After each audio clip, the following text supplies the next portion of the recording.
Russian President Vladimir Putin has blamed the war in Ukraine on Western nations as he suspended participation in a nuclear disarmament treaty.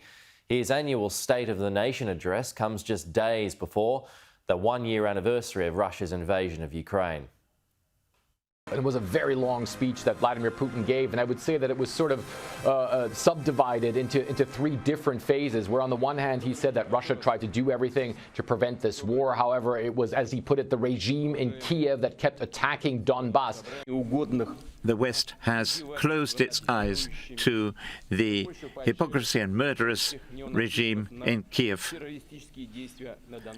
and the terrorist activity which is being unleashed in Donbass.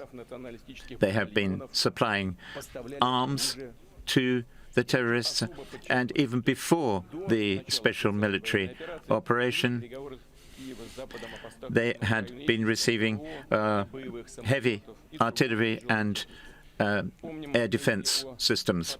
But I think one of the other important things that he said or kept saying is that he tried to make this into a conflict between Russia and the West, Russia, the U.S., rather than Russia and Ukraine, because it was clear to see that he doesn't even consider Ukraine to actually be a state. They're responsible for the escalation of the situation in Ukraine, for the huge numbers of casualties, and of course the Kiev regime is essentially alien to the people of Ukraine. They are not protecting their own interests, but those of their minder countries. But he did keep really the biggest announcement for the last part of it, saying that Russia is going to suspend its participation in the Strategic Arms Reduction Treaty. Obviously, that is something that is pretty major. Both the U.S. and Russia have been trying to extend that treaty. It runs till 2026. It obviously sets caps on the amount of nuclear warheads and nuclear weapons that both countries are verifiably allowed to deploy. And I think one of the interesting things that we heard from Vladimir Putin is he said